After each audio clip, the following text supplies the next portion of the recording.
Hi guys, it's Leanne, founder and creator of Sisterhood Live, taking place April 19th to the 21st in Newport, Rhode Island.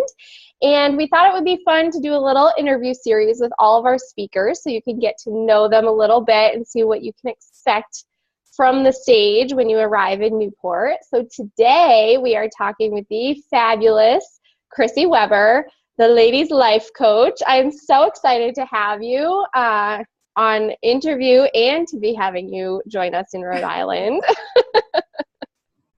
I'm excited to be there. Yeah, we're so excited. So just jump right in.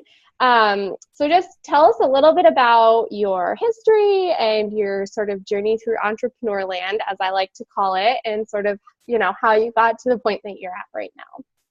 So it's funny, entrepreneur land, I'm always like, it's coach land, like not entrepreneur land. But I love that. It's like a big, crazy story, right? Like you always, I think as a coach, you always know you kind of want to help people. And so I've known for a really long time, but I think I had to go through a lot of stuff in my life to really figure out who I'm coaching and what I'm coaching. And I think for a lot of coaches, when they start, it's like, I want to coach everybody and I can help everybody and whatever. And the really important thing in coaching is to narrow down really who you can help in the most specific kind of way. Yeah.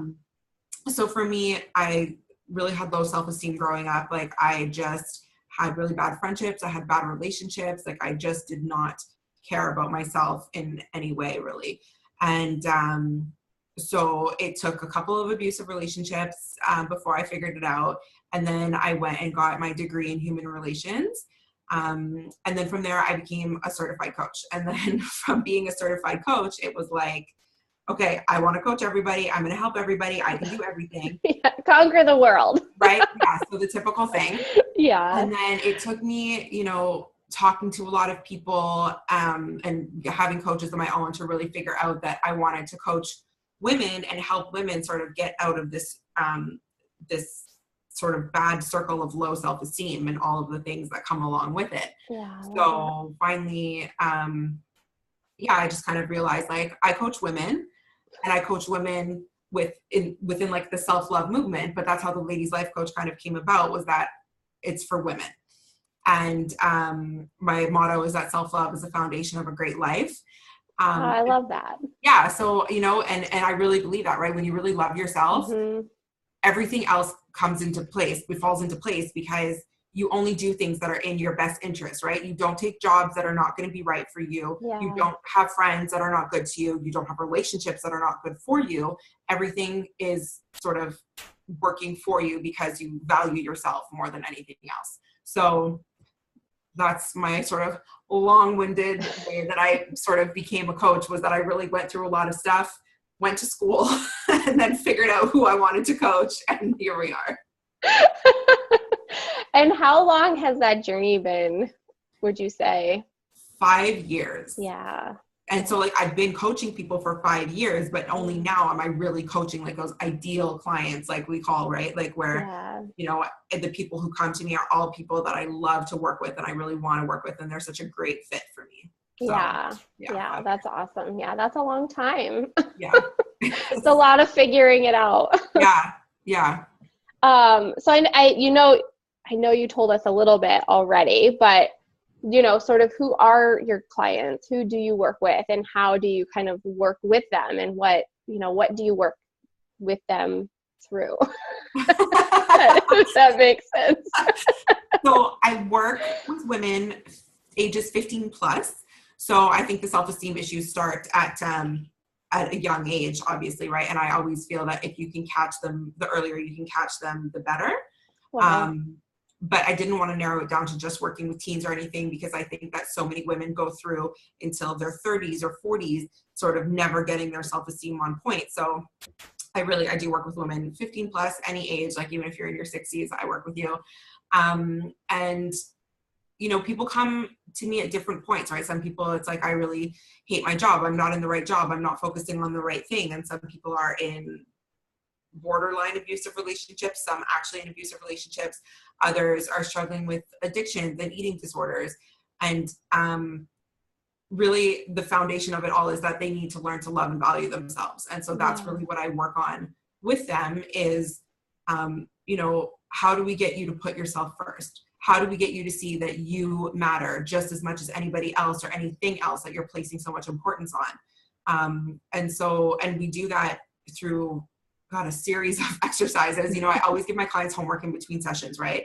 And we talk in the sessions, we talk about, you know, whatever they're going through. I give them a different perspective. I ask those questions that, you know, to us coaches sometimes are like those very simple questions, but to the client, they're like, oh, I never thought about that. And then they get to that like aha moment. Yeah.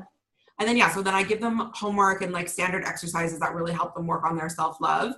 And then, it just kind of evolves from there. And the thing with coaching too is that there's always going to be a little bit of advancement, and then there's like something happens where maybe they take a couple of steps back.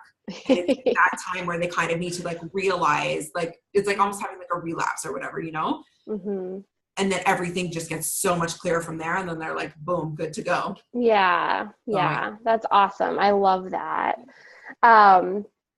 So tell us a little bit about what we are going to expect to hear from you on stage when you join us in April. I'm very excited for your talk personally, but. So here's the thing, right? Talking about 5 years of trying to figure out who I'm coaching and what I'm doing. In a 5-year span, there's been some stuff, right? Yeah, just a little bit. Just a little, So, and what I'm going to talk about is how do you focus on your business when your personal life is kind of all over the place? Yeah. So my parents got divorced, and probably the messiest divorce that anyone has ever seen ever, especially for a couple who has adult children. Yeah. The separation happened, and like the money was separated and everything, like what should be fine, but it wasn't. And I just got so caught up in the middle. I ended up struggling with some serious anxiety, and it was just wreaking havoc in my life. And at the same time, as you're trying to build a business, it's like, it's really hard. Yeah. And so I guess I've learned through that whole experience, you know, what it really takes when your personal life is just all over the place. How do you stay focused on your business? How do you keep moving your business forward? How do you stay true to yourself and really reconnect with yourself when everything, you know, you're being pulled in all of these different directions? Yeah. So that's really what I want to talk about, because it was something that was really crazy for me and something that I don't get to talk about usually, right? Because I'm always talking about self-love and stuff. And now I get to talk about this business aspect and how, actually self-love kind of does play into this, right? Yeah, totally.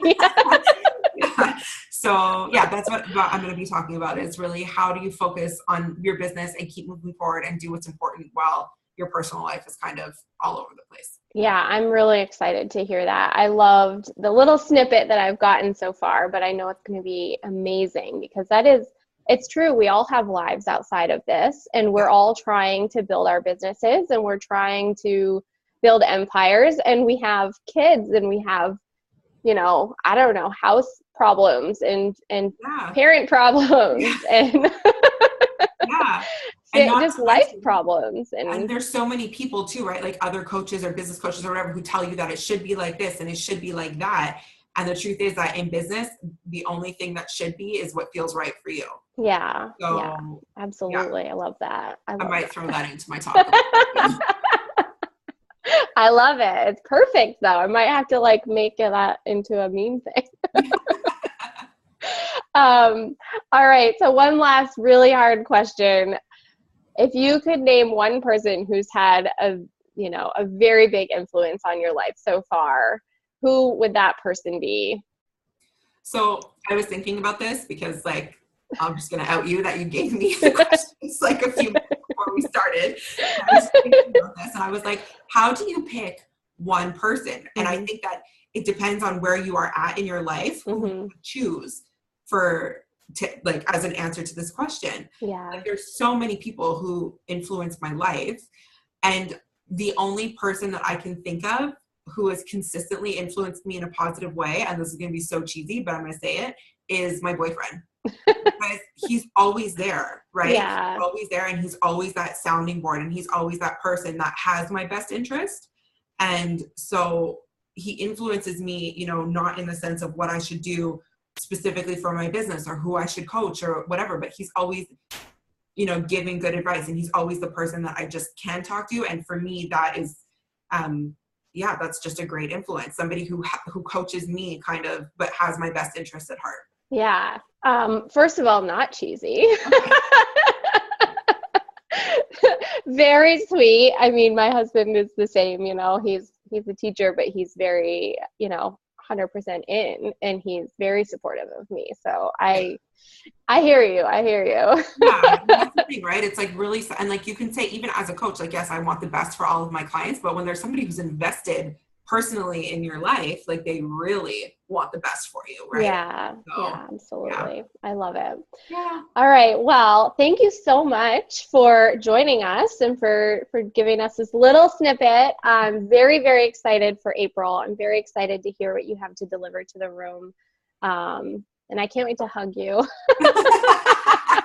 Same. I'm a good hugger. I'm like a little squishy and all the Oh, yes. I love it. I'm a good hugger too. So it'll be good. Yeah. I'm All really right. looking forward to it. Thank you so much, Chrissy. Of course.